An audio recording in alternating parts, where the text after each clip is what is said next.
International.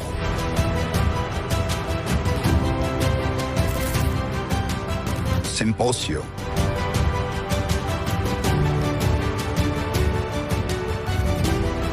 Of adherent placenta. Focusing on placenta accreta spectrum in complex cesarean delivery. Coming soon, Surabaya 21st, 24th November, 2025.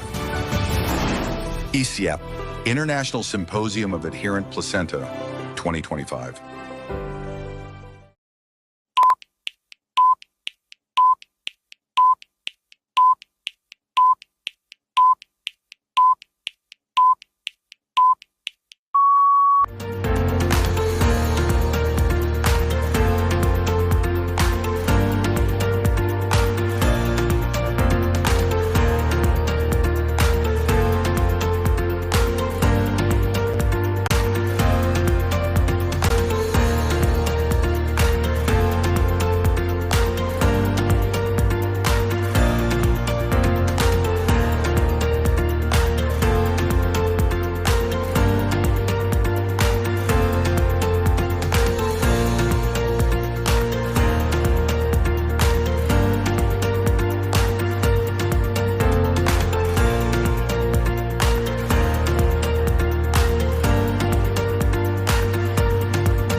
Assalamualaikum warahmatullahi wabarakatuh. Selamat pagi semuanya yang saya hormati. Waalaikumsalam warahmatullahi wabarakatuh.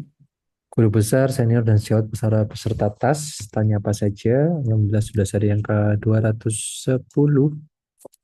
Dan seluruh narasumber kita pada hari ini ada Dr. Primandana Perbowo, SPOG Subspesialis Onkologi, dan Dr. Pungki Mulawardana, SPOG Subspesialis Onko, serta moderator Dr. Wita Saraswati, SPOG Subspesialis Onko. Alhamdulillah kita semua diberikan kesehatan dan kesempatan untuk bisa bertemu kembali pada webinar TAS dengan judul Peran Imaging pada Kanker Ginekologi. Jadi ini alhamdulillah TAS sudah sampai ke yang 210 ya. Jadi mudah-mudahan bisa sepanjang mungkin dan bisa memberikan manfaat semaksimal mungkin. Baik, saya menyapa narasumber kita hari ini ada Dr. Primandana dan Dr. Pungki. Assalamualaikum, Dok. Waalaikumsalam warahmatullahi Waalaikumsalam warahmatullahi wabarakatuh. Oke, selamat pagi, Dok. Dan moderator Dr. Wita. Assalamualaikum, Dok. Selamat pagi, Dok. Waalaikumsalam warahmatullahi wabarakatuh. Ya, baik. Mungkin supaya tidak berlama-lama, monggo Dr. Wita bisa memimpin acara TAS dan bagi para peserta bisa menyampaikan pertanyaan di kolom Q&A seperti biasa. Dan luar biasa, tadi saya lihat juga seperti biasa pada awal-awal pembukaan langsung ada pertanyaan dari Dr. Herian, luar biasa. Monggo silakan langsung dimulai, Dr. Wita.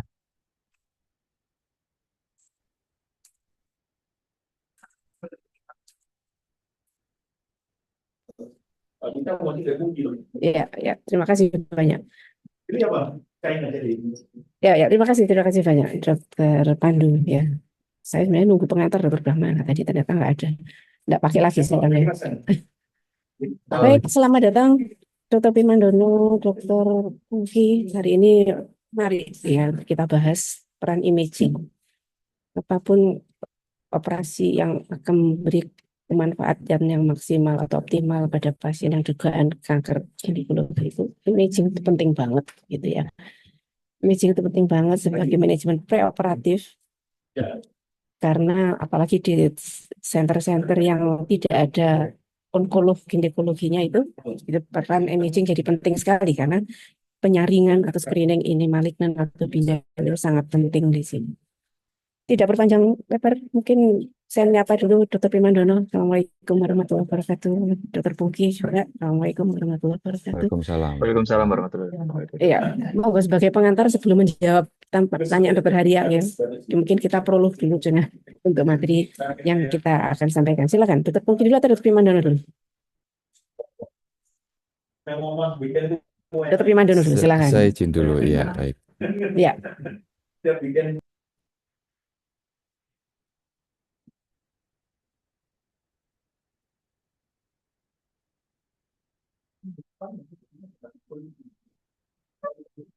Slide saya sudah kelihatan, Dokter Wita ya?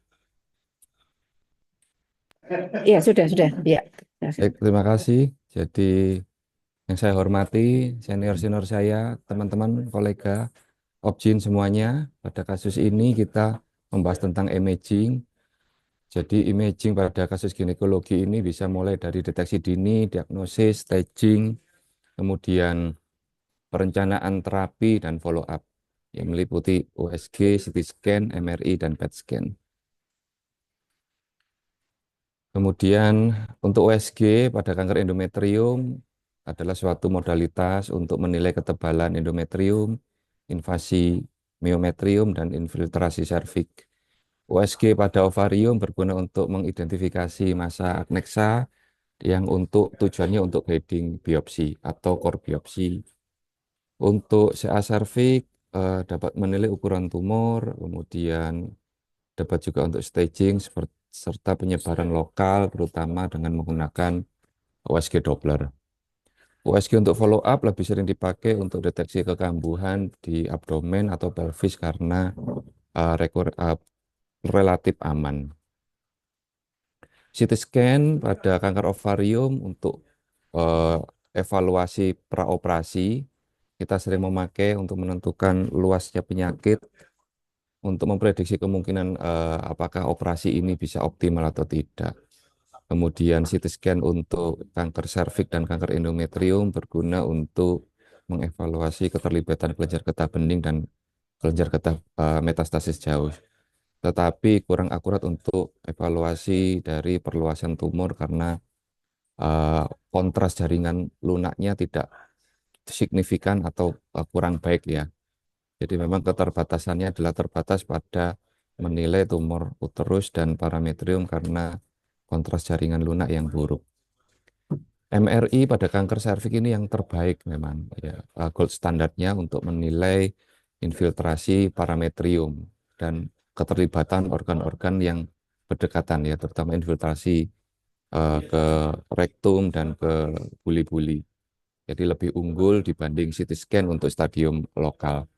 MRI pada kanker endometrium penting untuk mengevaluasi kedalaman invasi miometrium, keterlibatan stroma serviks, dan status KGB. Jadi memang penambahan kontras ini sangat berarti untuk meningkatkan akurasi. MRI pada kanker ovarium berguna untuk menentukan karakteristik dari massa adnexa untuk menentukan kemungkinan jinak dan ganasnya. PET scan pada kanker serviks sangat berguna untuk staging ya, terutama penyakit yang ekstra pelvis, menilai respon terapi dan deteksi kekambuhan. Dapat juga mendeteksi metastasis yang tidak terlihat oleh CT scan atau MRI sehingga mempengaruhi rencana pengobatan. PET scan pada kanker endometrium dan kanker ovarium dapat digunakan untuk mendeteksi metastasis KGB organ jauh, terutama pada kasus yang recurrent atau stadium lanjut. Pada kanker vulva vagina, datanya masih terbatas, tapi PET scan dapat membantu mendeteksi keterlibatan kelenjar getah bening dan metastasis jauh. Jadi kalau kita lihat komparasi dari CT scan, MRI, PET scan, dan USG, kalau masalah biaya memang ekspertis USG mungkin sekarang ini kalau USG feto maternal biayanya 2 juta, mungkin kalau MRI 8 juta, CT scan 4 juta, PET scan 12 juta begitu ya.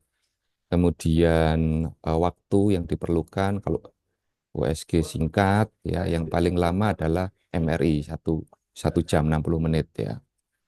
Kemudian untuk dynamic evaluation, jadi memang yang paling eh,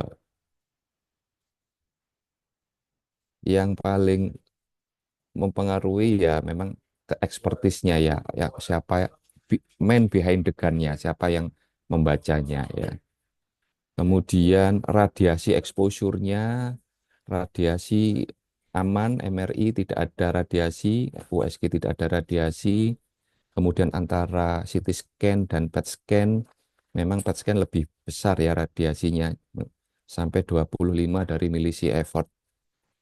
Kemudian kontras, MRI memakai gadonium, CT scan bisa memakai iodine base, kalau PET scan memakai fluorodioksyglukosa radiotresel atau iodine base ya.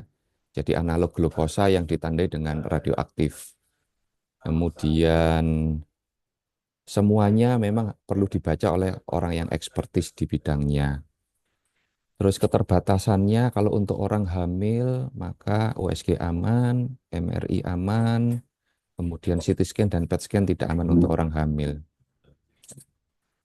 Kemudian hati-hati pada pemberian kontras pada orang yang kelainan ginjal ya atau juga hipertiroid itu akan mengganggu fungsi ginjalnya. Kemudian kalau kita lihat ini tadi kesimpulan dari yang kita sampaikan di depan bahwa intinya PET scan ini sebenarnya hanya untuk evaluasi pada kekambuhan, evaluasi extrapelvic disease ya, kemudian untuk progresivitas. Tapi hati-hati ada false positif pada PET scan ya. Jadi kasus-kasus TBC paru itu tidak bisa kita PET scan karena pasti positif, false positif. Kemudian CA otak juga tidak bisa kita PET scan. Kemudian sarkoidosis juga tidak bisa kita PET scan, akan terjadi false positif termasuk penyakit autoimun. Juga hati-hati pada penyakit diabetes yang tidak terkontrol itu juga PET scan-nya kurang maksimal ya atau kurang efektif begitu. Jadi kesannya pencipta kardiologi tergantung pada kondisi klinis, jenis kanker, informasi spesifik yang diperlukan untuk diagnosis, penata laksanaan dan perencanaan pengobatan selanjutnya. Jadi USG adalah lini pertama untuk penilaian awal dan follow up. MRI lebih baik untuk menggambarkan tumor lokal. CT scan sangat penting untuk menentukan stadium dan perencanaan pengobatan. PET scan untuk mendeteksi metastasis dan kekambuhan. Demikian mungkin Dr. Wita, terima kasih. Ya, ya, terima kasih Dr. Primandono. Yang saya tangkap yang sangat jelas bahwa USG termasuk lini yang pertama, begitu ya, Dr. Primandono. Ya. Jangan sampai kita langsung potong kembas ke CT scan, gitu ya, karena USG itu lini pertama dan kita sebagai SPOG biasanya sudah punya itu ya USG begitu ya, itu sebagai lini pertama. Karena kadang-kadang memang tidak diperlukan imaging yang lain, cukup dengan USG kadang-kadang begitu ya. Jadi jangan tanpa USG dengan klinis saja kemudian langsung kita ambil CT scan, MRI atau bahkan PET scan gitu ya Dr. Primandono ya. Iya dok, betul Baik, dok. kita lanjutkan Iya, dok. dari presentasi Dr. Pungki. Silakan Dr. Pungki. Ya, bentar dok, saya share screen dulu. Sudah terlihat ya, Dok, ya? Ya, silakan kelihatan. Sudah terlihat ya. Jadi saya nambah-nambahkan dikit aja. Jadi tadi sudah jelas Dr. Wirandono. Belum Jadi belum slideshow. Ini belum slideshow ya. sudah dok, ini mungkin lagi loading. Oke, ya, ya. Ya, jadi seperti tadi disampaikan Dr. Wirandono ya mungkin bersama. Jadi intinya kita punya beberapa modalitas dari imaging ya. Jadi yang ada USG ini saya yakin kita semua udah punya. USG ini jangan lupa kita punya modalitas bisa transvaginal, transperineal, transabdomen juga ya. Jadi kita bisa combine semua itu kalau memang tapi membutuhkan ekspertis sendiri. Kemudian CT scan, MRI, PET scan ya. Terus kemudian jadi ini sebenarnya penting untuk deteksi karakterisasi ya untuk melihat kira-kira stadiumnya stadium berapa dan curiga ganas apa enggak. Tapi jangan lupa bahwa ini sebenarnya alat bantu ya, imaging alat bantu. Jadi yang penting adalah anamnesa klinis ya, dan itu penting untuk diagnosa. Setelah itu baru kalau memang diperlukan baru imaging. Imagingnya mulai dari USG yang paling saya rasakan hampir semua pasien kita walaupun keluhannya ringan pasti kita USG ya. Ini sangat mudah. Setelah itu baru ini pemeriksaan tambahan kalau diperlukan. Kalau USG ini jelas tersedia luas, cost efektif ya, mulai dari yang mahal sampai murah ada. Tapi ini masalahnya memang operator dependent ya, sangat subjektif. Jadi ini yang ini kita punya guideline seperti IOTA dan segala macam ya untuk standarisasi. Tapi saya yakin memang subjektivitas itu tidak bisa dihilangkan ya. Lapangan pandangnya terbatas, kita hanya bisa melihat beberapa area dan resolusinya rendah secara umum dibandingkan MRI dan CT scan. Ini mungkin untuk ini kalau dalam praktek klinis ya, kita kan sering mendapatkan miom. Jadi ini hati-hati, kita harus menggabungkan aspek klinis dan segala macam. Ini memang secara teori sangat susah untuk melihat apakah ada miom yang mengalami degenerasi versus sarkoma. Jadi sarkoma ini memang seringkali diagnosa post-op ya, diagnosa post-op, accidental finding. Jadi ini hati-hati kalau ada curiga sarkoma, kita harus lebih agresif tindakannya daripada kalau kita operasi miom. Makanya kalau kita mau miomektomi, mungkin ada bagusnya kita MRI ya, untuk menentukan ini miom benar atau mungkin bahkan sarkoma dan segala macam. Kemudian untuk kanker endometrium seperti kita ketahui ya, ada penebalan atau massa endometrium ya dan segala macam. Kalau ada penebalan ini kita harus kuret. Akurasinya cukup tinggi untuk menentukan infiltrasi miometrium dan infiltrasi cervix. Kalau kanker serviks ini pada stadium awal nggak bisa, jadi kita nggak mungkin screening dengan USG ya. Tapi pada stadium lanjut, sebenarnya dengan Doppler itu kita bisa melihat ukuran tumor, perluasan tumor, dan respon terapi ya. Dan ini juga sangat penting kita rutin melakukan ya untuk melihat apakah ada metastase liver, ada hidronefrosis. Tapi untuk KGB itu perannya terbatas. Untuk kanker ovarium jangan lupa ini ya, kalau misalnya kita dapatkan adanya massa solid ya, nodul, papil, peningkatan Doppler, ada septasi yang lebih dari 3 mili, asitas, massa di badan momentum, itu curiga kanker. Jadi hati-hati. Nah, MRI. Jadi MRI itu tadi saya sudah sampaikan bahwa ini gold standard ya, untuk menentukan perluasan dari keganasan. Ini resolusinya bagus, kontrasnya bagus pada jaringan lunak tanpa radiasi. Kekurangannya beberapa ya. Nomor satu ya cukup mahal. Kenapa kok saya ngomong cukup mahal? Karena ini mungkin di rumah sakit BPJS semua di cover ya dok ya. Jadi saya rasa ini masih dalam tanda kutip makin terjangkau. Terus kemudian ada pertanyaan ini dengan kontras atau tanpa kontras ya. Sebenarnya kalau semua imaging terutama dalam hal kanker sebenarnya wajib hukumnya kita memberikan kontras. Kadang-kadang kalau nggak pakai kontras kan risiko lebih kecil dan risiko lebih kecil ya dan lebih murah mungkin ya. Tapi sebenarnya kalau kita melakukan CT scan atau MRI idealnya dengan kontras. Cuman harus hati-hati ya, kontras ada risiko alergi, ada risiko kalau misalnya ada kelainan ginjal kita tidak bisa memberikan. Kalau misalnya tidak bisa kontras mungkin lebih bagus MRI tanpa kontras daripada CT scan tanpa kontras. Itu secara teori ya.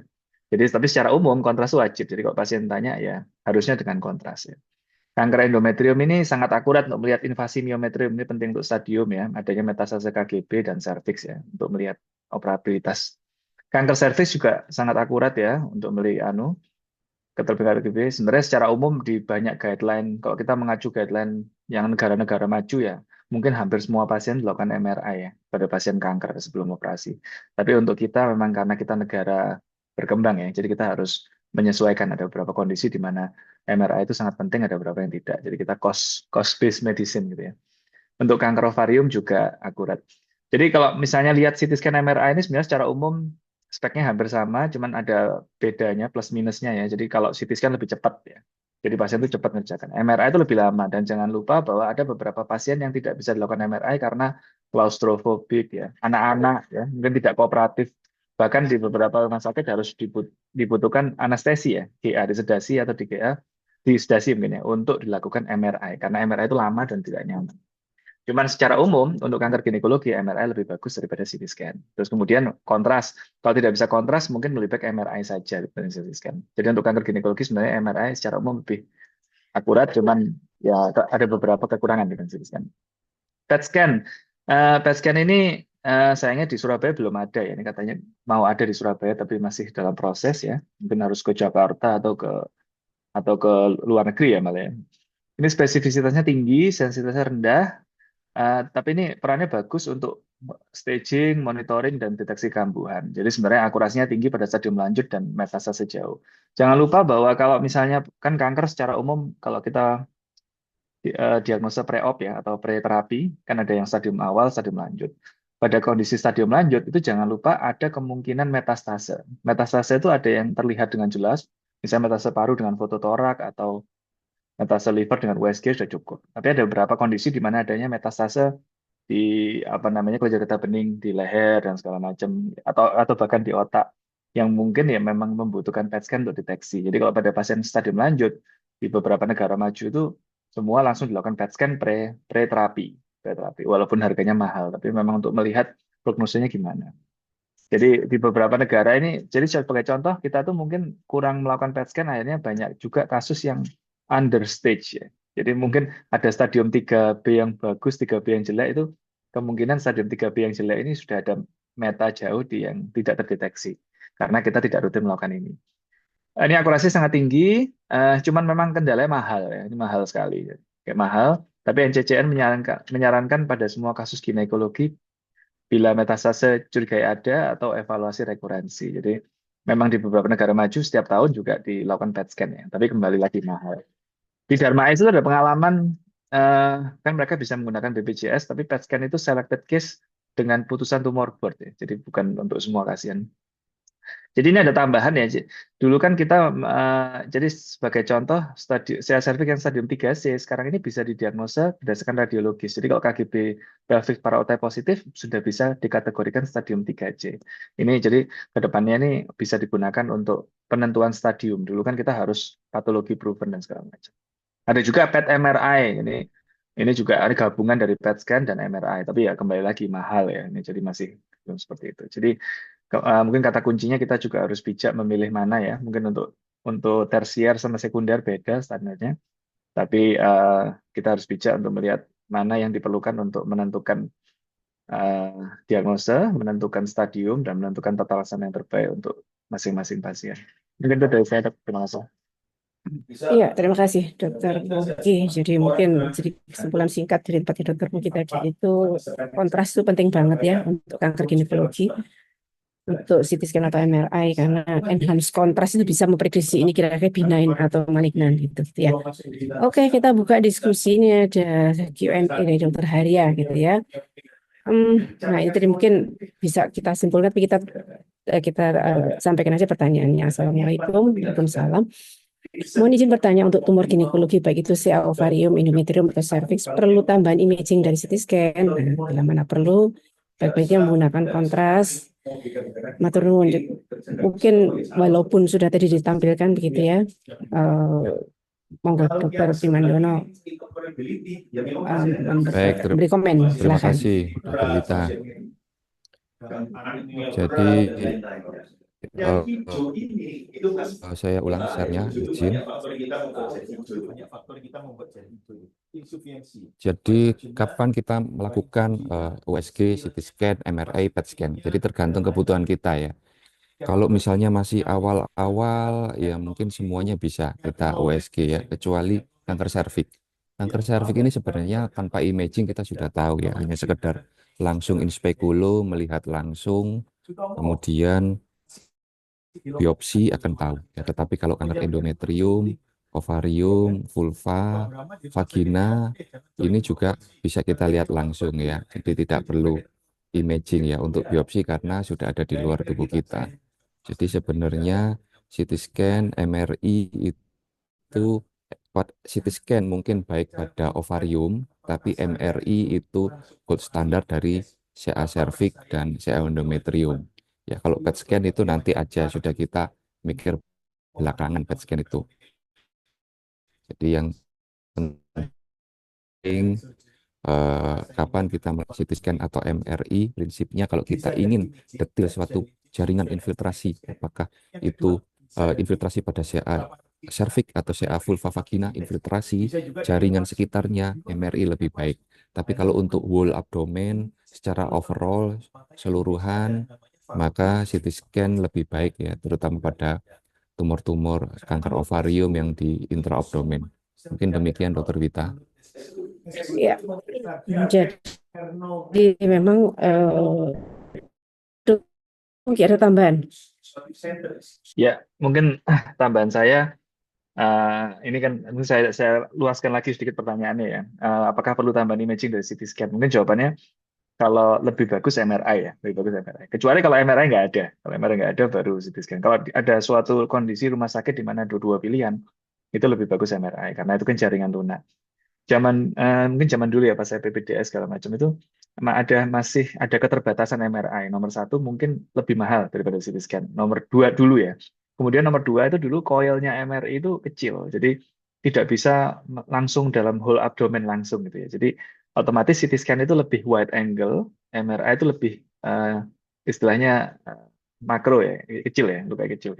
Tapi sekarang dengan teknologi ini sekarang MRI itu sudah bisa wide angle. Jadi dengan MRI pun kita juga cukup bisa melihat gambaran abdomen yang cukup bagus ya. Bahkan kadang-kadang sampai di toraks bawah ini masih bisa melihat, kalau ada di basal paru itu masih kelihatan. Jadi seperti itu.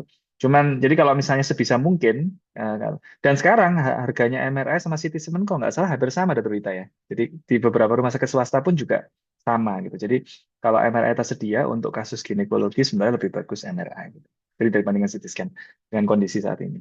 Cuman ya itu kembali lagi, pasiennya bisa nggak di MRI, contohnya kooperatif apa enggak.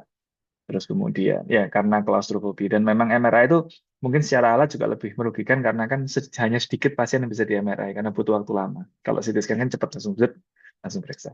Kalau kontras tadi sudah saya jawab ya, bahwa idealnya kontras itu diberikan selama tidak ada kontraindikasi. Terima kasih, Dok. Iya, jadi kembali ke pertanyaan Dokter Haria tadi, kalau saya boleh menambahkan, kan perlu nggak tambahan imaging dari CT scan? Itu semua tergantung pemeriksaan dasar panjenengan semua, baik klinis, kemudian anamnesis, klinisnya kira-kira tumornya ini mobile apa enggak gitu ya. Kita kira-kira bisa terangkat semua atau enggak gitu ya. Kemudian dari USG panjenengan semua itu ini prediksinya malignan atau ini benign, ada IATA indeks yang berdasarkan USG yang sederhana saja gitu ya. Sehingga dari situ panjenengan ini perlu CT scan atau enggak gitu, itu dulu. Apalagi kalau kemudian di tempat panjenengan itu enggak ada CT scan. Kalau mau CT scan jauh ngirimnya, misalnya ini di misalnya ya. Di yang terpencil, tidak usah jauh-jauh, di bawean aja, atau maksudnya di Sapeken itu yang terjauh, hanya dengan cuma USG. Apakah perlu CT scan yang harus dikirim ke Surabaya, yang itu berbiaya begitu ya? Apakah tidak? Itu penting dari evaluasi panjenengan, fisik diagnostiknya, gitu, itu ya USG simple itu, IOTA index rule-nya itu kira-kira ini jinak atau ganas.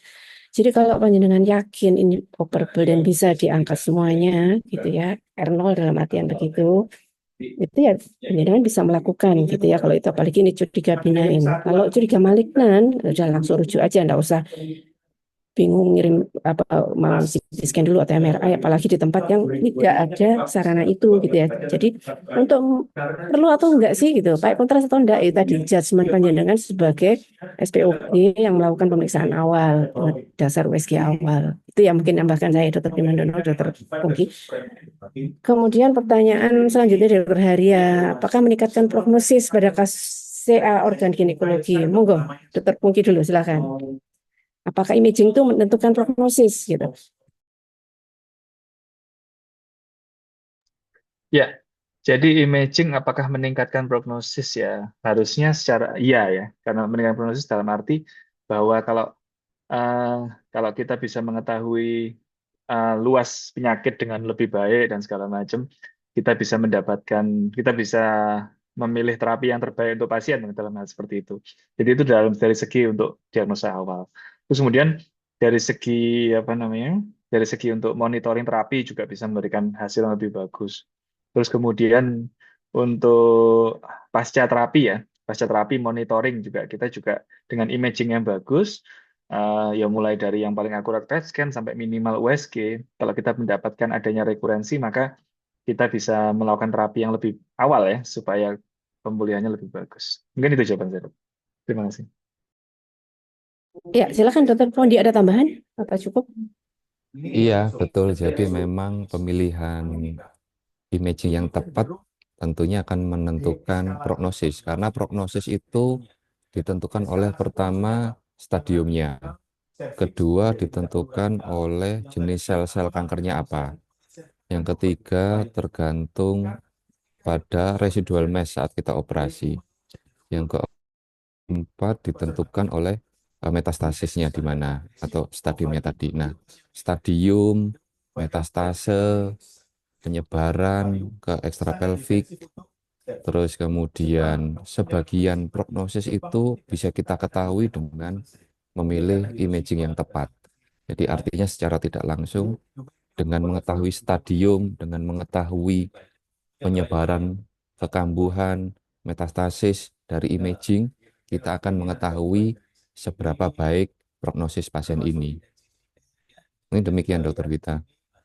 Ya, ya. Jadi Dokter Haria imaging itu salah satu saja gitu ya untuk memprognosis. Kalau misalnya ini imaging secara imaging itu kemudian rasanya ini sudah scattered atau ada di mana-mana gitu ya, tapi operatornya handal gitu ya, bisa mengambil semua sehingga benar-benar R0, tidak ada yang miliar dan sebagainya. Walaupun imagingnya serem gitu ya, dan operatornya handal, tapi bisa semua sampai R0, apalagi kemudian jenis selnya yang sel yang kemudian dia chemokurable misalnya begitu, itu berbeda dengan yang imagingnya tampaknya undul-undul gitu, tapi ternyata waktu dibuka operatornya cuma bisa mengambil sebagian, meninggalkan banyak residu, itu tentu berbeda gitu ya. Jadi imaging bukan satu-satunya faktor menentukan prognosis gitu ya, Dr. Wandi, Dr. Pungki ya. Baik, selanjutnya dari Dr. Indi, kalau pas saya boleh simpulkan dari orang tadi, apakah SPOGK yang di daerah cuma bermodal USG dan X-ray tidak diperkenankan mungkin gitu ya, atau harus hati-hati untuk operasi CA kandungan? Silakan, Dr. Bondi. Jadi ini Mohon ada maaf ya. SPOG, Iya, ini ada gimana? SPOGK di tempat yang cuma punya USG dan X-ray. Rasanya kok susah ya. Karena SPOGK itu kan di tempat rumah sakit tipe B ya. Kalau tipe B mestinya ya ada modalitas yang lain gitu ya. Ya silakan, itu apakah boleh gitu ya operasi? Atau hati-hati? Kalau hati sih harus hati-hati semua ya. Itu. Iya, jadi Ya. memang kanker sebenarnya yang kita butuhkan itu kan yang penting adalah yang kalau kanker serviks tidak butuh USG, kanker vulva vagina juga tidak terlalu butuh USG, langsung dilihat langsung bisa. Yang kita butuh USG dan imaging itu kan yang di dalam perut. Jadi USG sekarang apalagi sudah dilengkapi dengan AI itu bisa memprediksi seberapa besar kemungkinan keganasannya. Apakah kita juga mengikuti aturan dari IOTA Agnex Index atau Agnex Index itu kan berbayar ya. Mungkin IOTA yang simperlur kita sudah tahu kira-kira poin-poin apa yang menyebabkan kita harus hati-hati sebelum operasi. Misalnya dari sekat tebal, kemudian papil-papil yang banyak ukurannya lebih dari 3 cm, kemudian adanya neovaskularisasi baru, itu baik pada CA ovarium ataupun pada CA endometrium, itu kan kita bisa menyalakan Doppler dari USG. Jadi menurut saya dengan USG yang canggih saja, Dr. Indi, itu sudah cukup sangat membantu ya, terutama pada kanker-kanker yang intraabdomen, CA ovarium, CA endometrium, dari aturan-aturan radiologi, imaging, yang perlu kita ingat itu saja yang kita praktekkan dengan menggunakan kecanggihan USG itu ya, paling enggak Dopplernya dinyalakan, kemudian ya memang kita perlu menghafalkan apa saja yang kemungkinan kista ovarium curiga ganas itu saja menurut saya Dokter Wita. Terima kasih. Ya, Dokter Pungki ada tambahan? Ya, mungkin jawaban pertanyaannya itu kan sebenarnya gini ya. Kalau CA cervix jelas ya, salah satu itu kan mungkin harus dirujuk ya, karena technical difficulty tinggi. Kalau CA endometrium itu kan kita sudah beberapa kali ada topik CA endometrium di mana SPOG umum bisa melakukan tindakan ya. Idealnya dengan MRI atau mungkin kita yakin stadium awal. Tapi mungkin yang sering apa namanya krusial salah itu atau kurang tepat adalah untuk tumor ovarium. Nah, kalau tumor ovarium tadi kan ada beberapa yang tadi sampaikan Dr. Primandono ya, masalah apa Adnex model, masalah IOTA dan segala macam itu bisa sebagai guideline untuk melihat ganas apa tidak. Kalau memang dan sebenarnya yang harus diingat adalah proporsi kanker ovarium dibandingkan tumor ovarium yang jinak itu kan sebenarnya kecil. Jadi sebenarnya itu sama seperti kita mencari kehamilan risiko tinggi di antara kehamilan risiko rendah ya. Di antara semua kehamilan. Itu kan sebenarnya kecil dibandingkan semua kehamilan. Jadi atas dasar itu sebenarnya ya kita harus hati-hati tapi nggak boleh ketakutan berlebihan karena kita kan terutama pada orang yang masih muda dan segala macam itu kan risiko kankernya lebih kecil. Jadi dengan USG yang baik sebenarnya kita bisa membuat prediksi ini curiga ganas atau tidak ya. Tumor marker itu juga bisa membantu CA125, HM4 dan segala macam. Jadi kalau memang ganas, walaupun sebenarnya mungkin operable oleh objin umum, tapi ada bagusnya dirujuk ke pusat kanker supaya kita stagingnya bisa lebih bagus, kita bisa tahu stadiumnya, butuh kemo dan segala macam. Jadi sebenarnya kata kuncinya kan kita menghindari adanya operasi kanker di tempat non-onco gitu ya. Jadi seperti itu mungkin. Jadi sebenarnya untuk bisa mencurigai ganas apa enggak itu sebenarnya nggak butuh MRI segala macam, dengan USG cukup. Cuman nanti pada saat ini sudah curiga kanker dirujuk ke tersier seperti Sutomo, baru kita putuskan memang ada beberapa kasus atau sebagian besar kasus butuh imaging lebih lanjut. Jadi imaging itu untuk next step ya, untuk perencanaan terapi, bukan untuk ke arah diagnostik. Mungkin itu jawaban saya. Terima kasih. Oh ya, ya, mungkin saya tadi kurang jelas ya, Pak. Ini pertanyaannya adalah di mana tempat itu sudah ada SPOGK-ONG, tapi cuma ada USG dan X-ray, gitu ya. Jadi kembali lagi, kalau misalnya itu SPOG, saya menempatkan diri pada SPO sebagai SPOGK-ONG yang ada di Bawean misalnya begitu ya, walaupun rasanya nggak mungkin ya karena bukan tipe beliau. Untuk CA-CA tertentu memang cukup dengan USG seperti katanya tadi. Kok misalnya ini usia untuk radikalistektomi dan kemudian itu mobile gitu ya, kita bisa lakukan radikalistektomi gitu ya, stadium yang awal gitu, itu kita bisa lakukan walaupun berdasarkan USG saja. Tapi kalau kita bermaksud untuk konservatif pada usia muda yang kita cuma mau trachektomi misalnya begitu, itu nggak cukup dengan USG karena kita harus lihat apakah ada pembesaran KGB dan sebagainya, dan itu tidak bisa dengan berdasarkan USG saja atau operabilitas saja gitu. Termasuk juga endometrium pada usia muda yang kita mau konservatif, itu nggak bisa kalau dengan USG dan X-ray saja. Harus ada MRI yang kita kalau mau konservatif, itu terutama pada usia-usia muda. Beda kalau usia di mana tidak dibutuhkan lagi fungsi reproduksi yang kita mau radikal, mungkin dengan USG saja cukup.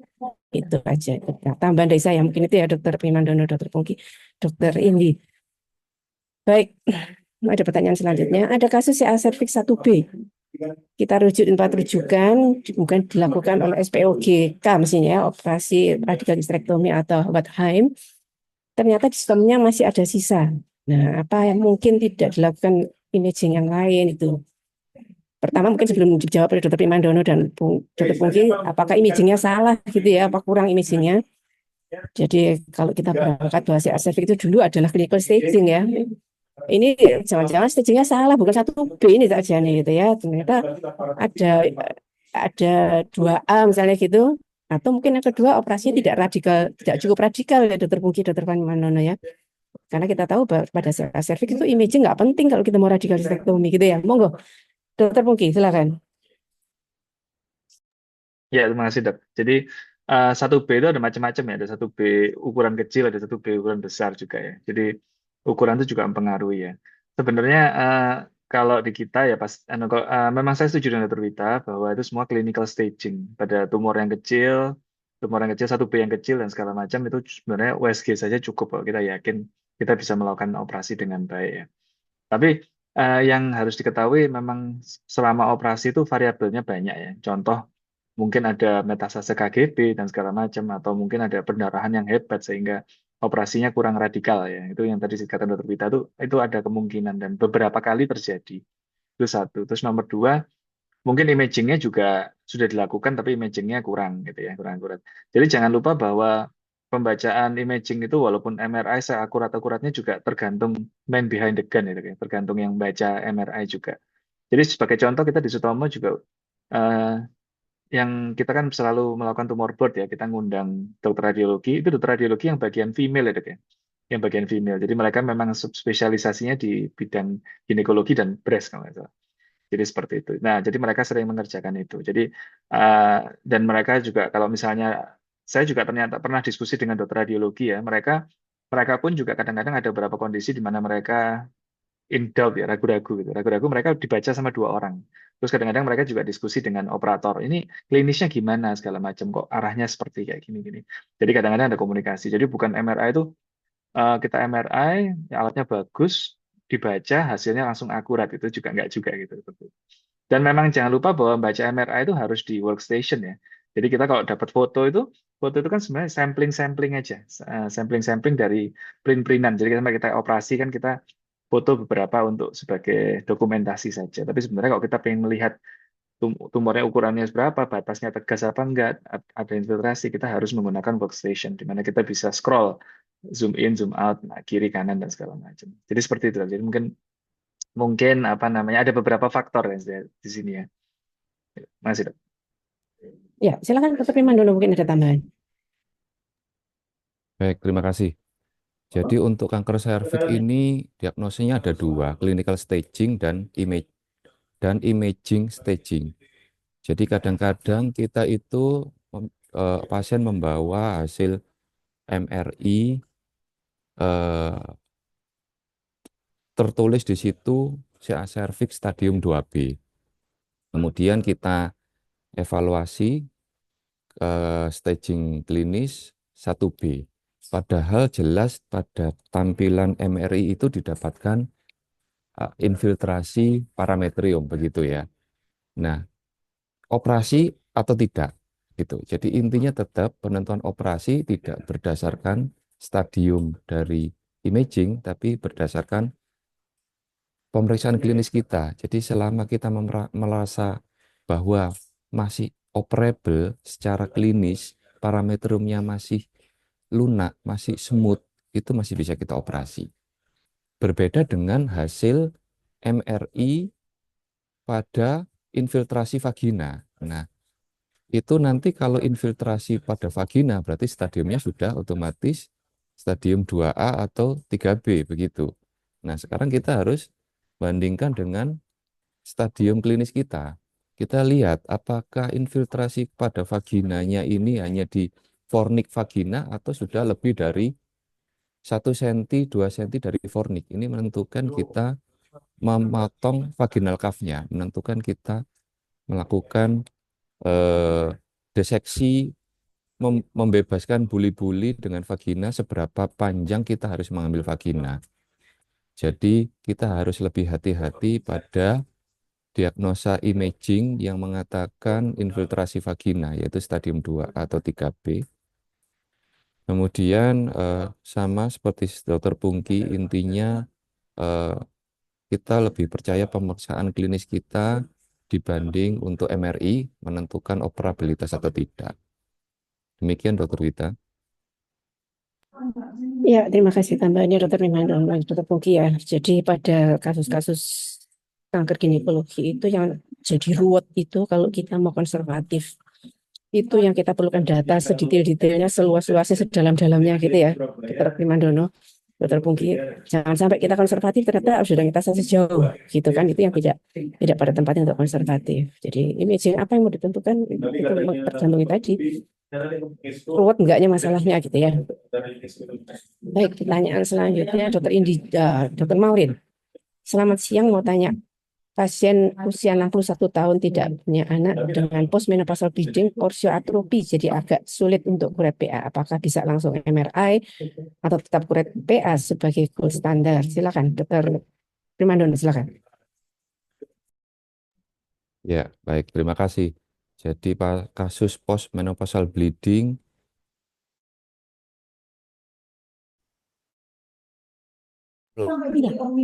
Hilang suaranya. adalah kita berfoto yang paling nona ya. Halo? Ya, enggak ada keterangan nona nona ya, apa Dok, enggak? tadi ya. Enggak mestinya ya, Oke. karena 61 anak enggak ada, berarti kan sudah menikah ya, gitu. Iya, iya. Jadi 61 postmenopausal bleeding. Nomor 1 adalah yang paling sering pada kasus-kasus ini kasus infeksi endometritis. Jadi mungkin ditanyakan apakah ada juga disertai dengan keputihan atau flor begitu. Ya kalau memang ada bisa kita terapi dengan antibiotik dulu. Nomor 2, vaginal atropi, porsioatropi itu juga atropi endometrium. Jadi endometriumnya terlalu tipis ya. Di mana cut off kita menentukan endometrium curiga keganasan dengan endometrium normal itu kan cut off kita 5 ya. 5 atau lebih. Jadi 5 sekarang kita anggap atau 4 mili atau lebih. Jadi 5 mili itu sudah hati-hati, bahkan lebih. Jadi artinya atropi endometrium yang tipisnya di bawah 4 mili itu kita tetap normal, tetapi juga bisa menimbulkan flek-flek. Kalau flek-flek dengan endometrial lain yang tipis, endometrial thickness yang tipis, kita KIE saja. Karena kalau kita beri terapi hormonal, nanti menjadi buah si malakama. Jadi akan akhirnya jadi tambah banyak, tambah kacau. Jadi artinya kita pastikan bahwa Nomor satu, ketebalan endometriumnya. Kalau dia tipis berarti mungkin itu ada dua, infeksi atau atrofi itu sendiri. Nah, kalau endometriumnya lebih dari 5 mili, nah ini kita harus hati-hati ya, kita perlu melakukan kuret. Atau kalau masih nona umur 61 tahun, nah ini untuk mendiagnosa dari suatu kemungkinan keganasan, karena postmenopausal bleeding itu adalah salah satu poin pentingnya adalah suatu keganasan, maka kita bisa melakukan dengan pipel ya, yang kecil bisa. Tapi kalau memang sangat tidak bisa karena serviknya menutup, pilihannya tinggal dua, MRI atau PET scan. Ya, kadang-kadang dengan MRI kita dapatkan suatu massa yang mencurigakan, tetapi kita tidak bisa memastikan bahwa massa itu jin atau ganas. Tetapi kalau kita melakukan pemeriksaan PET scan, maka tumor itu ada sel kankernya atau tidak kita bisa tahu. Jadi itu adalah ada untung ruginya antara MRI atau PET scan. Begitu juga pada kasus-kasus nona di mana kita keluhannya AUB. Kita tidak bisa melakukan kuret, eh, tidak bisa melakukan spekulo, tidak bisa kuret. Nah, kira-kira dengan AUB yang tidak sembuh-sembuh karena suatu terapi hormonal yang kita anggap masalah hormonal, berarti kita bisa melakukan PET scan untuk mengetahui apakah memang ada CA endometrium pada nona itu atau apakah ada CA endoservix pada nona itu, karena beberapa kali kejadian pasiennya dokter Wita kalau nggak salah juga ada itu, nona ternyata akhirnya setelah PET scan ketahuan kalau itu CA endoservix. Ya, akhirnya ya kita perlakukan seperti terapi kanker serviks ya pada nona. Mungkin begitu Dokter Wita. Ya, silakan. Karena koreksi pasien saya tadi ternyata nonanya tanda kutip bukan Parnamen. Jadi tetap akhirnya dilakukan biopsi juga gitu ya. Ya, ya. Silakan Iya, Dokter Pungki, iya, ada iya. tambahan nggak? Ya, silakan. Iya. Jadi mungkin tambahan saya, ya, nomor satu, ya kalau memang ada postmenopause bleeding itu kan rule of thumb-nya kita ada curiga keganasan, itu saya setuju. Kita harus lebih hati-hati. Tapi nomor dua, ternyata penyebab postmenopause bleeding itu kalau misalnya serviksnya normal dan segala macam malah atrofi ya, malah atrofi. Apalagi ini sudah atrofi porsinya, berarti kan dia hipo. Jadi kita tidak semua pasien itu membutuhkan kuretase. Sebenarnya dengan USG transvaginal itu kita bisa melihat ketebalan endometrium tadi ya sudah cukup bagus. Jadi kalau misalnya ketebalan endometriumnya kurang dari 5 mili ya otomatis kemungkinannya pendarahannya karena atrofi di mana kita tidak perlu kuret dan tidak perlu MRI menurut saya. Jadi sambil kita follow up kita lihat ke depannya. Kalau dia kurang dari 5 mili itu artinya risikonya kecil, bukan berarti risikonya tidak ada. Masih ada kemungkinan karena ada beberapa CA endometrium yang tidak karena estrogen, tidak karena anopause estrogen, tapi kemungkinannya kecil. Jadi mungkin dengan USG saja kita bisa melihat sih mana yang harus dikuret, mana yang tidak. Apalagi yang MRI, mana yang harus di MRI dan mana yang tidak. Jadi mungkin itu jawaban saya. Jadi di follow up dulu. Iya, iya, terima kasih Dokter Pungki, Dokter Primandono. Saya ada pengalaman soalnya. Hati-hati pada CA cervix yang CA endometrium yang asalnya itu yang dari atrofi endometrium karena itu ada. Terutama yang Dokter Pungki tadi bilang yang non estrogen dependent gitu ya, tidak ada penebalan sama sekali. Intinya adalah walaupun kita nemui itu tipis secara imaging begitu ya, kemudian bahkan kita sudah lakukan pipel dan bunyinya itu endometrium atrofi, jangan dilepas pasiennya, tetap perlu kita evaluasi karena masih ada risiko dia se-endometrium yang non estrogen dependent gitu. Soalnya saya pernah kecolongan berdasarkan pipel itu atrofi begitu, kemudian 1 tahun lagi datang dengan se-endometrium yang kemudian memang yang grade-nya grade 3 gitu ya, yang bukan estrogen dependent. Kalau perlu Dokter Maureen itu pasien bisa diterapi estrogen dulu untuk membuka porsio misalnya begitu ya, estrogen topikal gitu. Kalau mungkin kalau MRI kok rasanya terlalu berlebihan gitu ya, kita kasih estrogen topikal gitu. Kemudian kita lihat evaluasi 3 bulan, kita cek lagi begitu. Kalau hasilnya bisa flek-fleknya hilang, tidak ada keluhan, oke, kita bisa aplikasikan. Tapi kalau mau dilakukan pipel atau sampling endometrium lebih enak kalau sudah dikasih estrogen gitu ya, jadi lebih karena kan topikal ya, tidak bahaya juga gitu. Itu bisa sebagai salah satu solusi kalau memang diperlukan tetap tindakan sampling endometrium sebagai gold standard. Itu mungkin ya tambahan dari saya. Mungkin bentar, tak lihat jamnya. Masih kurang 10 menit, silakan. Mungkin ada yang masih mau ditanyakan lagi melalui Q&A atau mau langsung raise hand gitu. Silakan.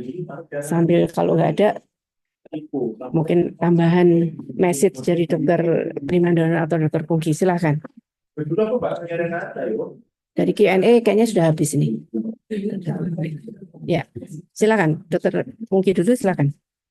Ya, jadi mungkin kalau masukannya, sekarang kita punya banyak modalitas imaging ya. Modalitas imaging itu juga penting, tapi mungkin imaging itu perannya juga bertahap ya. Jadi tidak semua. Minimal USG itu cukup. Kadang-kadang kita juga harus menyesuaikan sama ekspektasi pasien ya. Kalau BPJS jelas kita harus bertahap, tapi kalau mungkin pasiennya yang high educated dan segala macam ya kita mungkin ya bisa menawarkan ada MRI dan PET scan segala macam ya untuk semua kasus. Tapi yang memang kita sesuaikan dengan kondisi masing-masing. Eh apa namanya? Jadi dengan pemilihan yang tepat saya rasa kita kan juga cost based medicine ya. Jadi kita juga harus bertahap seperti itu. Jadi pada kondisi di mana ragu-ragu kan ini ada dua faktor ya, faktor imaging untuk penegakan diagnosa dan faktor kemampuan terapi, kemampuan tata laksana terapi seperti operasi, seberapa mampu mengerjakan operasi yang ekstensif, seberapa mampu mengerjakan itu, termasuk misalnya ada membutuhkan joint bedah digestif dan segala macam. Jadi dalam kondisi di mana kita all out ya kita bisa all out di imaging dan all terapi. Tapi dalam kondisi di mana kita punya keterbatasan, jadi seperti contoh tadi mungkin dokter onko yang di daerah mungkin tidak ada imaging gitu, kadang-kadang kalau dia punya keterbatasan ya dia mungkin harus merujuk pasiennya juga kadang-kadang. Jadi bukan berarti bahwa dia bisa mengerjakan semua kasus. Mungkin di situ nggak ada dokter bedanya dan segala macam. Mungkin itu dokter saya. Terima kasih. Silakan Dokter Primandono, mungkin ada tambahan. Take home message. Baik, ya, terima kasih. Jadi kalau kita bisa menjelaskan pemilihan pasien pasti tanya untung ruginya atau apakah ada efek samping, kontraindikasi. Jadi kalau pasien-pasien yang klaustrofobia tentunya jangan dipilihkan MRI karena MRI itu masuk ke dalam tabung yang sempit, waktunya lama, tidak boleh bergerak, kemudian perlu persiapan obat-obatan antiperistaltik ya mungkin. Terus kemudian juga hati-hati pada pasien-pasien yang menggunakan alat bantu telinga, cochlear implant ya, atau cardiac pacemaker, atau ada metal di dalam tubuhnya, itu merupakan kontraindikasi untuk MRI, tapi MRI ini aman untuk ibu hamil, ibu menyusui. Kalau CT scan ya tentunya CT scan ini cepat ya, hanya 10-15 menit ya, tidak perlu obat-obatan antiperistaltik agen ya, tetapi hati-hati ada efek sedikit radiasi yaitu sekitar 10-20 milisievert. Kemudian kontraindikasi CT scan itu dengan memakai kontras pada gangguan ginjal, hipertiroid, kemudian alergi iodin. Kalau PET scan itu juga untuk pasien klaustrofobia juga agak-agak riskan karena waktunya sekitar 30 menit. Kemudian tidak diperlukan, PET scan perlu 4 jam sebelumnya perlu puasa dan juga perlu persiapan ya dengan pemberian FDG radiotracer itu efek radiasinya sekitar 20-25 milisievert. Kemudian kontraindikasi PET scan adalah orang pasien dengan gangguan ginjal, pasien dengan hipertiroid, juga pasien dengan alergi iodin. Jadi sama kontraindikasinya seperti CT scan. Ya itu mungkin yang perlu kita jelaskan ke pasien, persiapan-persiapannya apa, dan waktunya bagaimana, lama atau singkat. Demikian Dr. Wita, terima kasih. Ya, terima kasih banyak Dokter Primandono, Dokter Pungki. Saya menambahkan sedikit ya. Jadi kita sebagai SPG yang tahu keterbatasan kita sendiri, gitu ya. Kemampuan kita sendiri kita tahu, keterbatasan kita sendiri tahu, gitu ya. Jadi evaluasi preoperatif sangat penting, gitu ya. Terutama menentukan ini operable apa tidak, ini bisa kira-kira tuntas diangkat semua atau enggak, gitu ya. Kalau misalnya tidak, kita ragu-ragu, ini mobilitas terbatas atau hampir fix, gitu ya. Kalau tetap kita akan melakukan operasi, harus ada backup dari teman urologi dan digestif. Jangan sendirian kita buka. Kalau tidak ada backup seperti itu, apalagi mungkin nanti perdarahannya mungkin banyak, tidak punya ICU, udah jangan coba-coba ngintip gitu ya, itu aja. Cek keren ya gitu ya dokter Pungki ya, dokter Pungki. Artinya kita melihat dari segi benefitnya dari sisi pasien gitu ya. Jadi evaluasi preoperatif, bahkan under anestesi pun kita kemudian sudah kadung dibius, tapi ternyata dalam under anestesi yang harusnya perut menjadi supel, tidak ada tegangan, pada saat evaluasi tetap rasanya kita ini inoperable, tidak bisa, sudah dibatalkan aja. Apalagi tidak ada urun, tidak ada digestif, tidak ada backup yang lain-lain, udah ya sudah. Setelah di under anestesi ternyata inoperable ya, jangan diteruskan ya, kita sampaikan ke pasien bahwa batal ternyata karena ada masalah, ya itu tadi tidak tuntas dan sebagainya itu. Itu mungkin ya, dokter Wandi, dokter lagi. Ada tambahan lagi dari komentar saya. Cek keren ya gitu ya. Nggak ada dok masih. Gitu ya. Jadi kita sendiri yang tahu kok. Kemampuan kita itu kita sendiri yang tahu kok. Gitu ya. Jadi kalau kita nekat, padahal kita tahu keterbatasan kita, nanti tanggung jawabnya di akhirat nanti itu ya. Kamu rasa tidak mampu kok tetap terus gitu nanti. Itu ya. Jadi kita bertanggung jawabkan apa yang kita lakukan itu ya. Mungkin walaupun kurang berapa 3 menit yang balikin ke dokter Pandu, mungkin ada pertanyaan di dokter Pandu mungkin ya. Silakan dokter Pandu. Terima kasih banyak. Sebelum ditutup nanti, maaf kalau ada salah kata, salah sikap, mohon dimaafkan. Silakan dokter Pandu, ditutup langsung. Saya sampaikan Assalamualaikum warahmatullahi wabarakatuh. Dokter Pandu tidak nanya, silakan.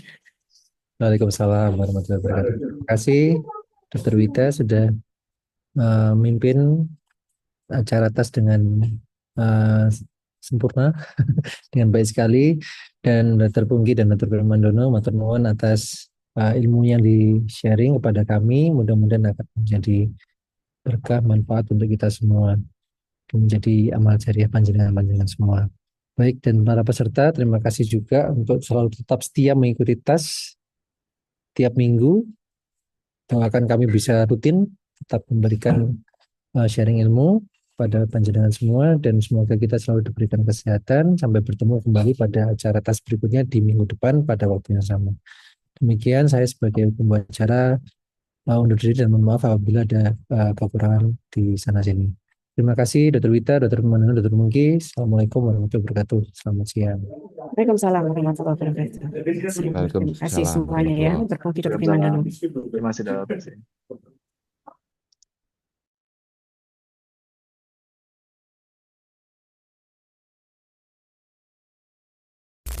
International.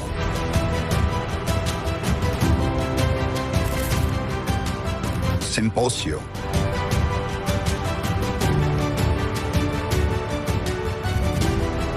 Of Adherent Placenta. Focusing on placenta accreta spectrum and complex cesarean delivery. Coming soon, Surabaya 21st, 24th November, 2025. ISIAP, International Symposium of Adherent Placenta, 2025.